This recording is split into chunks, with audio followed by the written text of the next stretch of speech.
Bom dia, família! Sejam bem-vindos e feliz segunda-feira para você aí. Começamos hoje uma nova semana.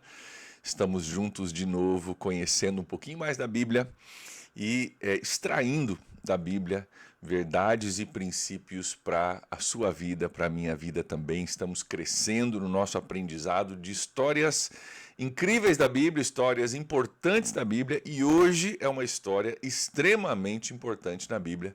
Hoje nós vamos ver a história do escolher, do ungir, a gente diz, né? Mas de Deus escolhendo Davi como o próximo rei de Israel. Davi que se tornaria o maior rei de Israel, o mais amado, mais querido rei de Israel.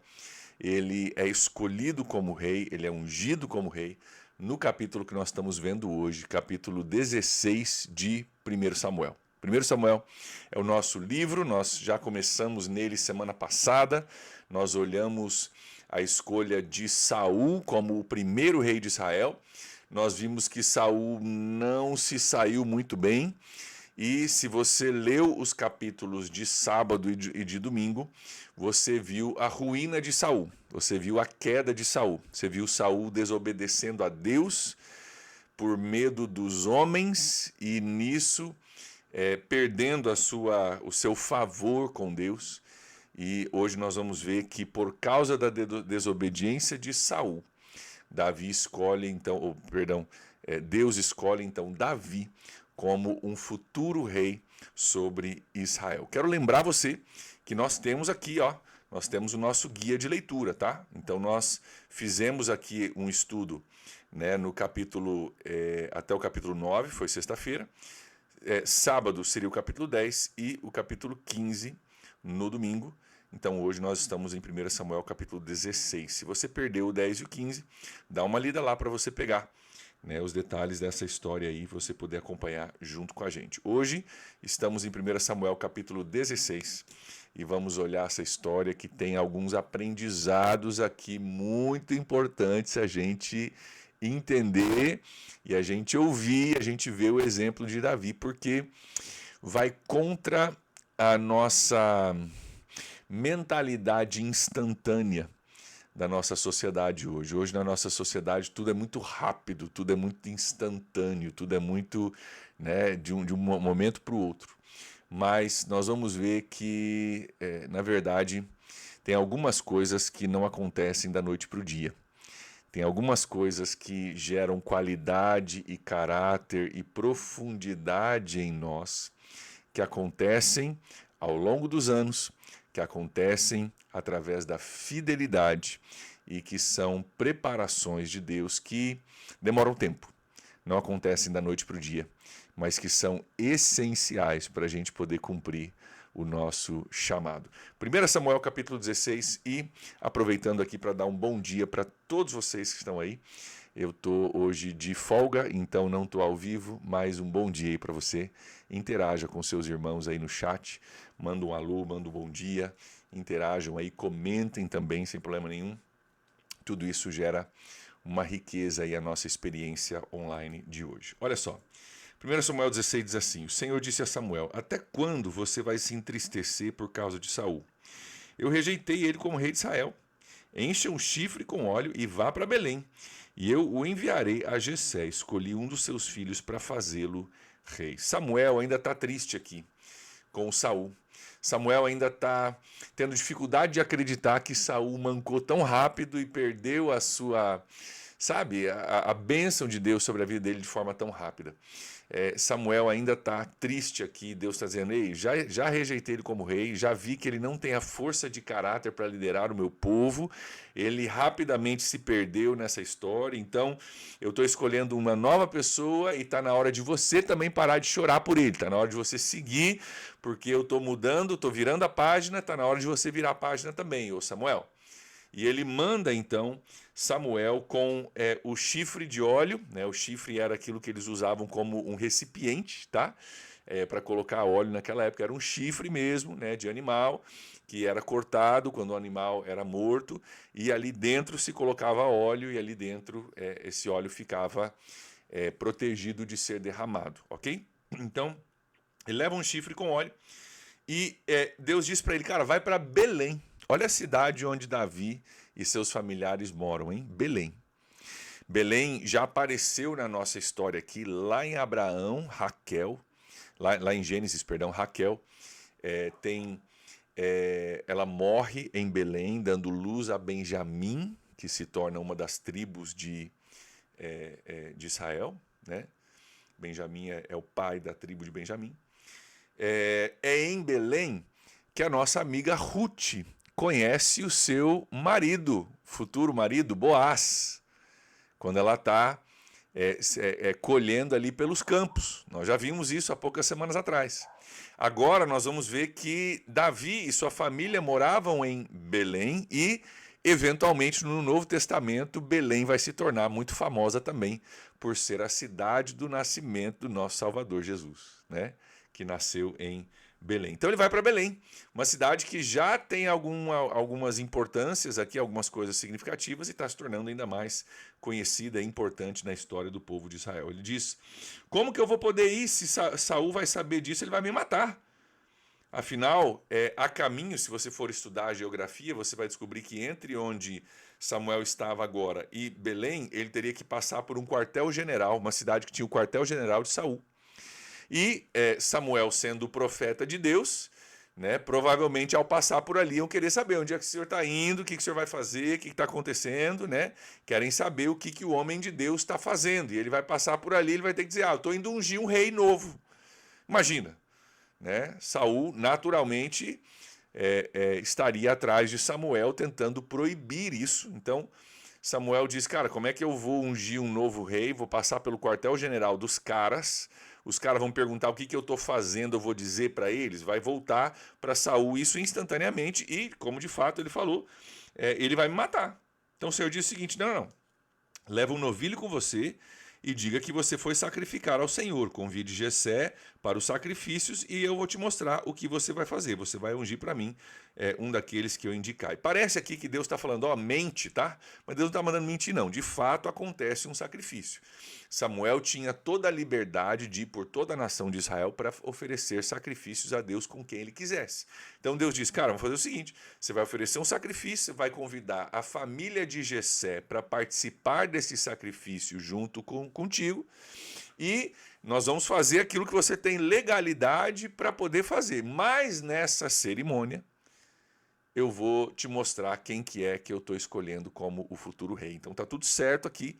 Eles estão usando essa situação para poder ungir Davi rei sem gerar um alarme para Saul ainda, ok? E Samuel fez o que o Senhor disse. Quando chegou a Belém, as autoridades da cidade foram se encontrar com ele, tremendo de medo, e perguntaram, você vem em paz? Por quê? Porque o homem de Deus chegou para a cidade. Cara, o que está acontecendo? Cidade pequena, Belém era uma cidade pequena, o homem de Deus veio para essa cidade. Cara, será que tem alguma coisa de errado? Será que a gente fez alguma coisa errada? Será que tem algum problema? Eles vêm tremendo de medo, mas Samuel diz para eles o seguinte, que ele respondeu, não, venham em paz, vim sacrificar ao Senhor, consagrem-se e venham ao sacrifício comigo.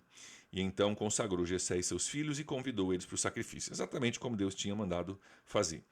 Quando chegaram, Samuel viu Eliabe e pensou, com certeza é esse que o Senhor quer ungir. Ele vê o filho mais velho de Jessé, ele vê o primogênito, ele fala, cara, esse cara aí, ó, maduro, forte, experiente na vida, com certeza Eliabe é o novo rei de Israel. Samuel está pensando, né? Está pensando, cara, Deus vai mandar ungir esse cara aqui daqui a pouco. Mas olha como Deus responde para ele no versículo 7.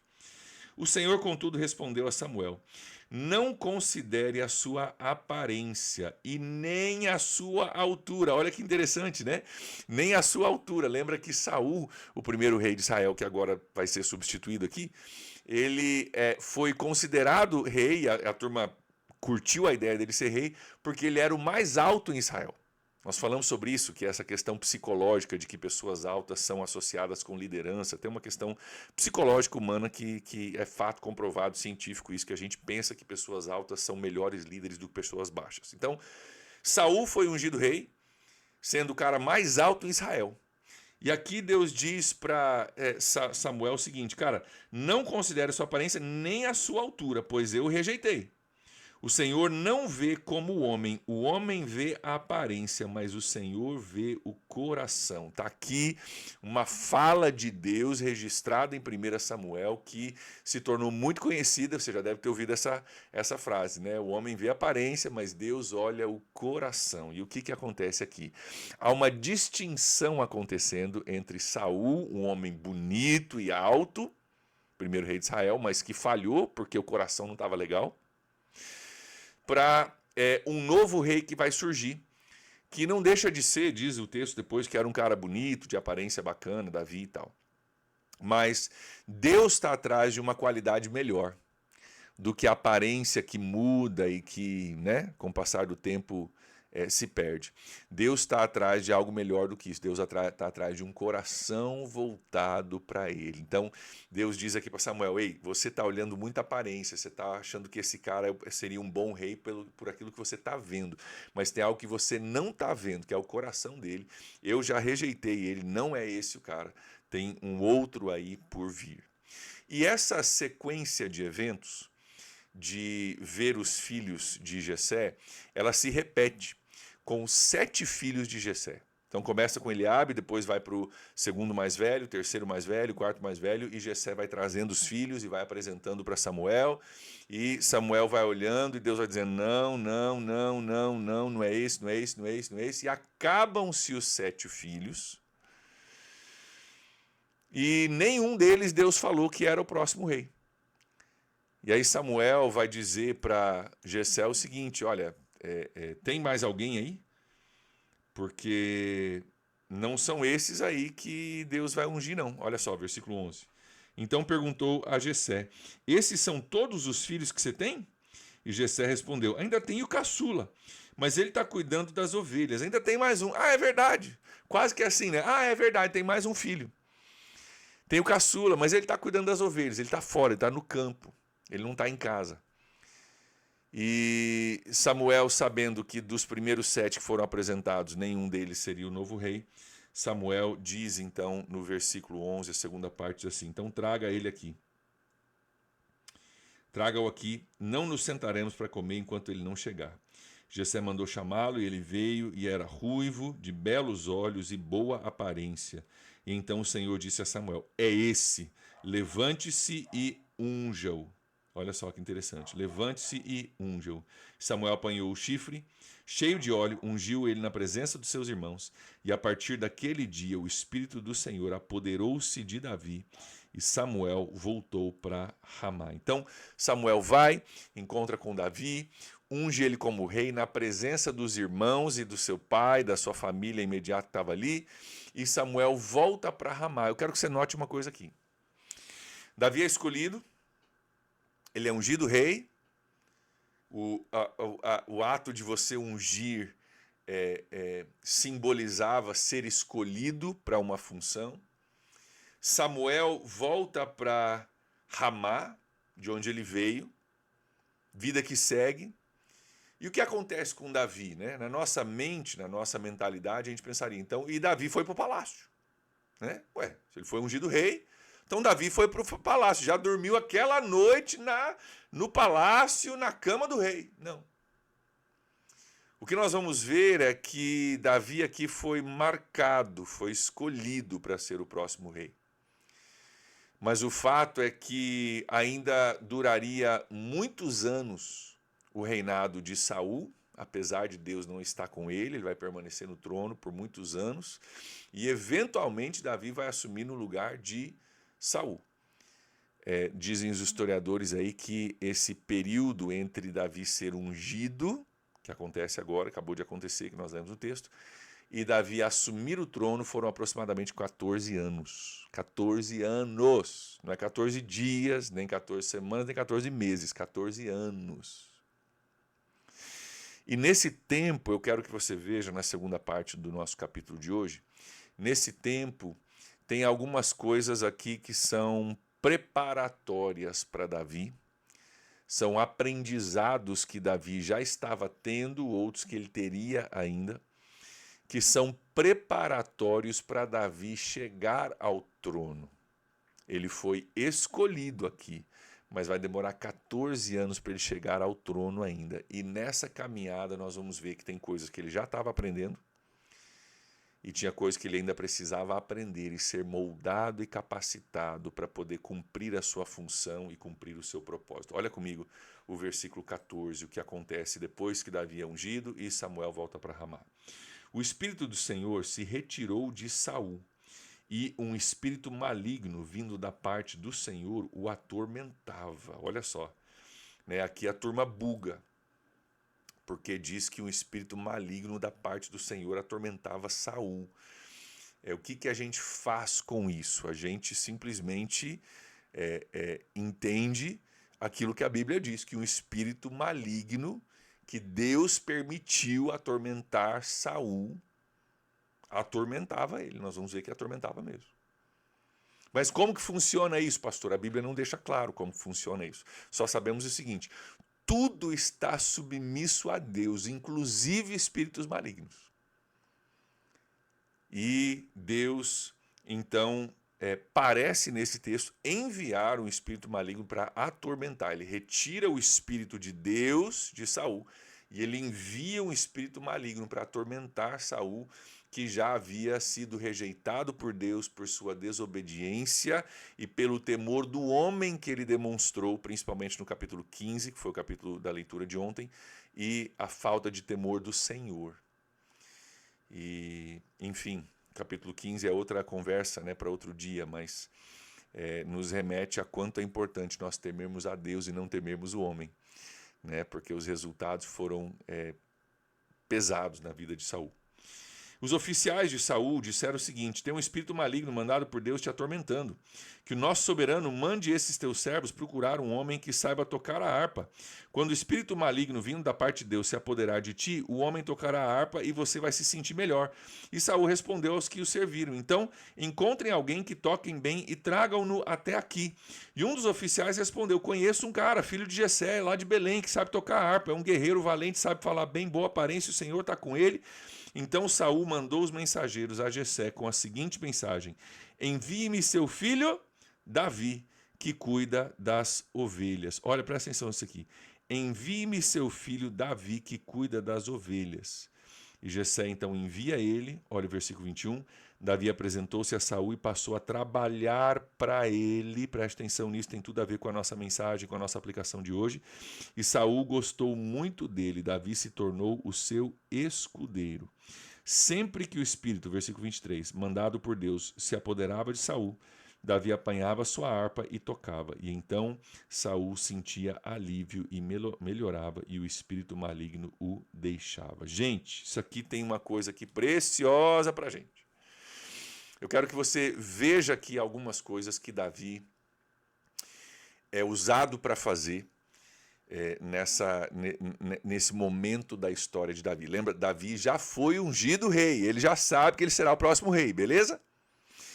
Saul não sabe disso ainda. No coração de Deus, Davi já é o novo rei que está sendo preparado, mas nesse processo de preparação acontecem algumas coisas. Espírito maligno sobre a vida de Saul. E os seus servos dizem: cara, vamos achar um cara para tocar bem a harpa, um cara que toque bem. E quando Saul estiver atormentado, esse cara vai tocar a harpa, isso vai acalmar Saul. Vamos chamar um cara lá em Belém que a gente conhece que toca bem a harpa, o nome dele é Davi. Ele é pastor de ovelhas, que cuida das ovelhas do seu pai.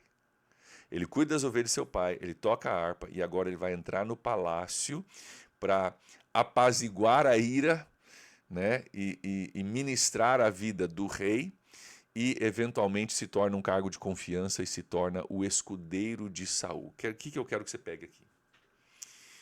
Tem todo um aprendizado de Deus que já vem acontecendo na vida de Davi e que vai acontecer nessa história aqui do palácio. A gente já sabe que Davi ele é pastor de ovelhas, ele estava cuidando de ovelhas.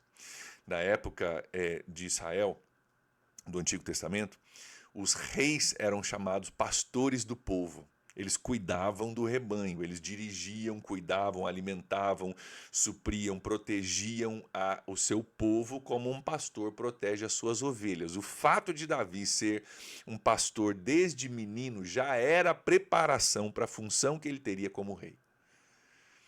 Davi já havia sido preparado. Lembra que mais na frente, Davi vai lutar contra Golias? Nós vamos olhar a história.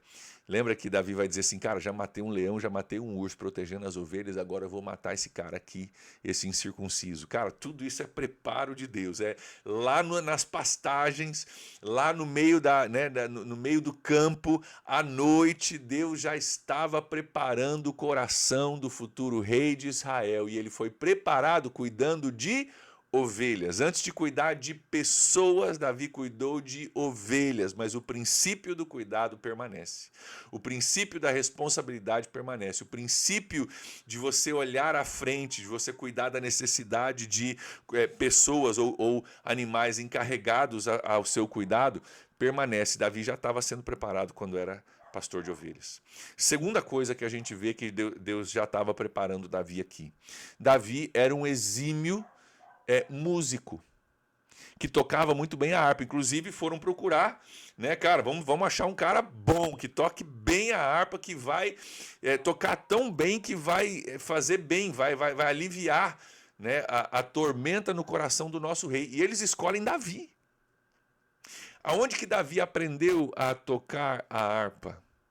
Num conservatório, né, com tapete vermelho, ar-condicionado, né, um estúdio com acústica perfeita? Não, provavelmente ele aprendeu a tocar a harpa no campo, cuidando das ovelhas, à noite, compondo, né, guardando as ovelhas. Essa harpa, tá, gente? Muitas vezes a gente olha para as harpas clássicas que a gente vê, são aquelas harpas gigantes, né, que são tem rodas, ela é um móvel praticamente, né? São pesadas, são grandes, aquele é um tipo de harpa. Essa harpa que Davi tocava era uma harpa pequena, tá? Totalmente portátil, mais ou menos, como é que eu vou te dizer? Portátil, algo assim, ó, tá? Que você consegue carregar. Estou tentando achar uma coisa aqui para comparar, né? Mas algo que você poderia carregar e provavelmente Davi carregava com ele, né, para os lugares onde ele ia, e ali tocava sua harpa. Então, Davi mal sabia que cuidando das ovelhas do seu pai e tocando a harpa, porque só tinha ele sozinho e ovelhas, então vão fazer alguma coisa, vão tocar harpa, né? Que ele estava sendo preparado para entrar no palácio do rei, onde ele exerceria essa função. E tem mais um preparo que está acontecendo aqui. Então, o fato dele ser pastor foi um preparo. O fato dele tocar a harpa nos campos, onde ninguém ouvia ele, tá? Onde ninguém sabia, preparou ele para tocar para o rei dentro do palácio. Presta atenção, presta atenção. Aquelas coisas que a gente faz e ninguém vê são, às vezes, as coisas que nos preparam para aquilo que todo mundo vai ver, ou que pessoas importantes vão ver. E, por fim, ele é chamado para dentro do palácio, onde ele serve, então, o rei Saul. Vamos olhar aqui mais um preparo de Deus que a gente viu. Olha só. Então, quando o espírito maligno vindo da parte de Deus se apoderar do Senhor, o homem vai tocar a harpa e você vai se sentir melhor. E exatamente isso que acontece. Olha só. Sempre que o espírito mandado por Deus, versículo 23, se apoderava de Saul, Davi apanhava sua harpa e tocava. Então Saul sentia alívio e melhorava, e o espírito maligno o deixava. Então, Davi agora é levado para dentro do palácio, um palácio que ele ocuparia no futuro. E ele é levado primeiro, só que note, o primeiro contato com o palácio que Davi tem não é como rei, é como servo.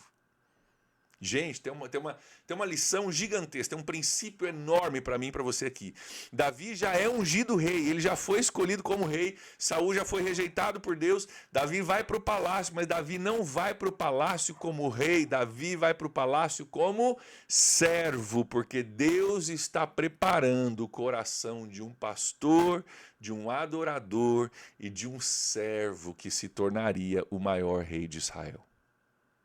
Qual que é a minha aplicação para nós hoje? Pergunta para você.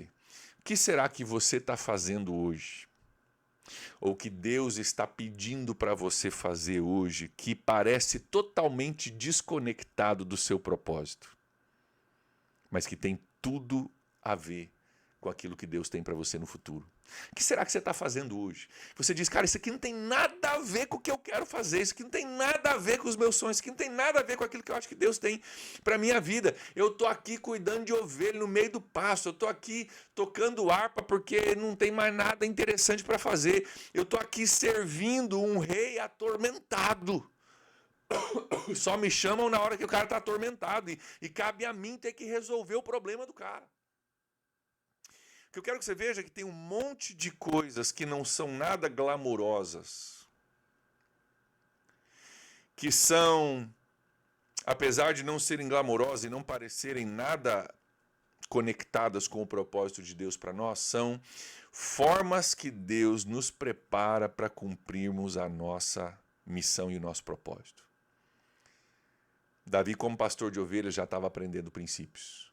Davi, como músico, já estava aprendendo capacidades que ele precisaria para poder entrar no palácio. Foi por causa da música que ele entrou no palácio. E Davi, estando dentro do palácio, estava aprendendo como o palácio funciona. E presta atenção nisso. Ele estava aprendendo a servir e honrar um mau rei. Um mau rei. Mas ele estava aprendendo a servir e a honrar a posição que Saul ocupava, apesar de Saul ser um mau rei. E posso te dizer, todos nós podemos aprender com pessoas, inclusive com pessoas más. Nós podemos aprender como não ser, como não agir. E tudo isso foi preparatório para Davi se tornar quem Davi se tornou. Então volto a você com a nossa pergunta de hoje de manhã. O que será que você está fazendo hoje que parece totalmente desconectado do seu propósito, mas talvez não seja? Talvez Deus, na sua infinita sabedoria, está te dando experiências, te colocando em lugares, te dando capacidades que você olha e fala, cara, isso aqui não tem nada a ver. E Deus talvez está olhando lá da frente, onde Ele já sabe onde você vai estar daqui a alguns anos, está dizendo, filho, tem tudo a ver, filha, tem tudo a ver, você que não sabe. Posso te incentivar com algo hoje para a gente orar e para a gente encerrar? Aquilo que Deus te deu para fazer hoje, faça bem. Faça bem. Aquilo que Deus te deu para fazer hoje, faça bem. Por mais insignificante que pareça, por mais que ninguém esteja vendo, como ninguém nem via que Davi estava. Cara, Davi não...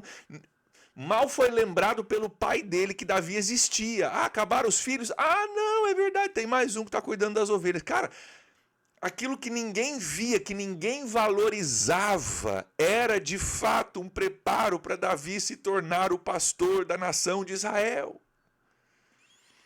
Então aquilo que Deus te deu para fazer, não importa o que é,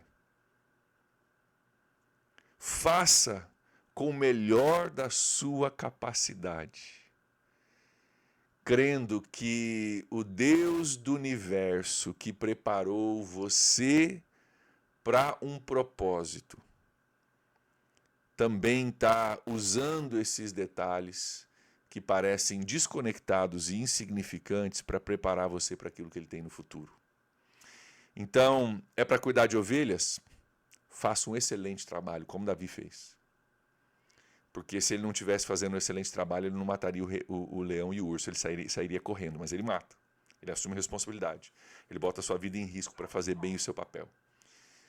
Se é aprender uma capacidade, como Davi aprendeu a tocar a harpa, faça bem, porque foi a capacidade de Davi de tocar a harpa muito bem que colocou ele dentro do palácio.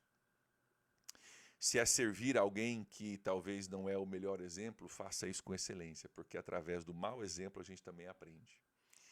Mas faça com todo o seu coração aquilo que Deus te deu para fazer hoje, porque provavelmente tem a ver com o seu propósito, provavelmente tem a ver com o seu futuro, mesmo que você não entenda, mesmo que você não enxerga, mesmo que não faça sentido. E que nós possamos nos preocupar somente em fazer bem aquilo que Deus nos deu e deixar nas mãos de Deus o momento, o jeito, o como Ele vai cumprir o seu propósito em nossas vidas. Amém? Vamos orar por isso? Deus, nos ajuda hoje a compreender esse princípio e nos ajude, Deus, a partir da nossa compreensão, a dizer o sim diário que nos coloca numa posição de aprendermos os princípios, os valores, as capacidades que a gente precisa para o nosso propósito. Deus, obrigado porque o Senhor é um Deus que não joga fora nenhuma experiência. O Senhor é um Deus que vê o fim desde o começo. E, Pai, nós escolhemos hoje acreditar que até mesmo nas coisas mais simples e corriqueiras que o Senhor está nos preparando, ajuda-nos a fazer com excelência aquilo que o Senhor colocou em nossas mãos para fazer. E que ao fazermos isso, Deus, nós possamos estar sendo equipados, preparados para o propósito e o destino que o Senhor preparou para a vida de cada um de nós. Nós te amamos, Deus, entregamos a Ti a nossa semana, entregamos a Ti o nosso dia e nós oramos assim em nome de Jesus. Amém. Amém, amém. Amém, queridos. Deus abençoe vocês aí, que essa palavra possa falar o teu coração hoje e amanhã. Eu aguardo você de volta para a gente continuar a nossa leitura aqui no capítulo 17, tá bom? Abração, Deus abençoe. Até amanhã. Tchau, tchau.